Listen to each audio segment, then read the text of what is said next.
یہ جو رانا ثناء اللہ صاحب اور میاں جاوید لطیف صاحب والی کہانیاں ہیں یہ اتنی سیدھی نہیں ہیں جتنی نظر آ رہی ہیں، اور نہ ہی رانا ثناء اللہ صاحب اور میاں جاوید لطیف صاحب اتنے سیدھے ہیں جتنے نظر آ رہے ہیں۔ چلیں، نون لیگ کی اور خاص طور پہ میاں نواز شریف کی یہ روایت رہی ہے کہ اگر کوئی آدمی کسی بھی طرح کی بات کر رہا ہو، بھلے وہ پارٹی کے فیور میں ہو ایونچولی، لیکن اگر وہ ذرا سی بھی ان کے خلاف جاتی ہو، یا کسی کا موقف یا کسی کا لہجہ ان کے متعلق یا ان کے فیصلوں کے متعلق یا ان کے خاندان کے کسی فرد کے فیصلوں کے متعلق کچھ سخت ہو جائے، تو وہ اس کو ڈسون کر دیا کرتے ہیں، چاہے وہ اپنے اپنے وقت کے چودھری شجاعت حسین ہوں، چاہے وہ چودھری نثار علی خان ہوں، چاہے وہ دانیال عزیز ہوں، اور چاہے میاں جاوید لطیف ہوں، چاہے وہ ثناء اللہ مستی خیل ہوں، چاہے وہ اپنے نہال ہاشمی ہوں، جو بھی آدمی میاں نواز شریف یا ان کے خاندان یا ان کے موقف کے متعلق تھوڑا سا بھی سچ پر اتر آئے، یا میاں صاحب کے موقف کو تھوڑا سا بھی ماننے سے انکار کرے، میاں صاحب باغیوں کو بالکل پسند نہیں کرتے، چاہے وہ ان کے کتنے ہی قریبی رہے ہوں۔ لہٰذا یہ ہو سکتا ہے کہ میاں جاوید لطیف اور نون لیگ تو اب الگ الگ ہو جائیں، یا ہم یہ سب فرض کر لیتے ہیں کہ وہ الگ الگ ہو گئے ہیں، لیکن رانا ثناء اللہ صاحب کے ساتھ تو ظاہر ہے ایسا کوئی معاملہ نہیں ہے، وہ تو ابھی نون لیگ کے قریبیوں میں سے اور پیاروں میں سے ہیں۔ تو جب وہ یہ عجیب و غریب قسم کی منطقیں بگاڑ رہے ہیں کہ پہلے پروجیکٹ عمران لانے کے لیے سب کچھ ہوا،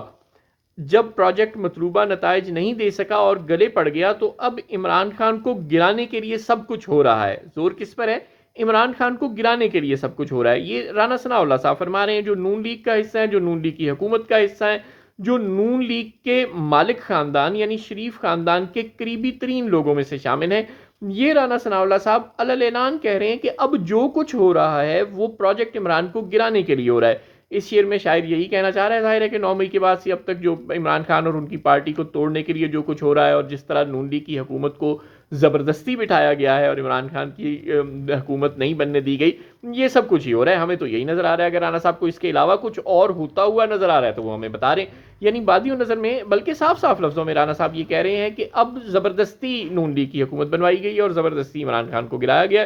تو پھر اب میاں نواز شریف اور شہباز شریف اور مریم نواز کیا رانا ثناء اللہ کو ڈسون کر دیں گے، یا وہ مانتے ہیں کہ ہاں وہ زبردستی اس ملک کی کرسی پر بیٹھے ہیں اور عمران خان کا حق کی اور پی ٹی آئی کی حق تلفی کر کے بیٹھے ہیں اور وہ مینڈیٹ چور ہیں؟ اب کم از کم اتنا جواب تو نواز شریف صاحب دے دیں۔ ٹھیک ہے، وہ چپ کر کے الگ ہو کر کنارہ کشی کر کے بیٹھ گئے ہیں، لیکن سچ بولنے میں تو کوئی برائی نہیں ہے۔ اور دوسری طرف یہ جو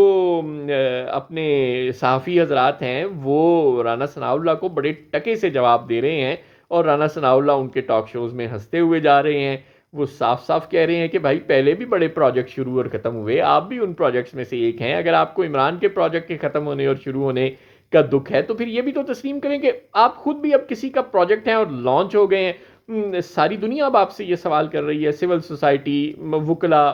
صحافی۔ اب آپ یہ جواب تو دیں نا۔ ہو سکتا ہے کل کو بلاول بھٹو اور آصف زرداری بھی آپ سے سوال پوچھ رہے ہیں کہ بھائی پھر آپ بھی تو پروجیکٹ ہے نا، آپ بھی تو لانچ ہوتے رہے ہیں، اور اب پھر آپ لانچ ہوئے ہیں، پہلے بھی تو آپ کئی دفعہ لانچ ہوئے ہیں، تو آپ پھر یہ بھی تو تسلیم کریں رانا صاحب کہ اگر پروجیکٹ عمران کو وائنڈ اپ کر دیا گیا ہے تو اب اس کی جگہ پروجیکٹ رانا ثناء اللہ، پروجیکٹ شہباز شریف اور پروجیکٹ مریم نواز لانچ ہوئے ہیں۔ تسلیم کرتے ہیں آپ؟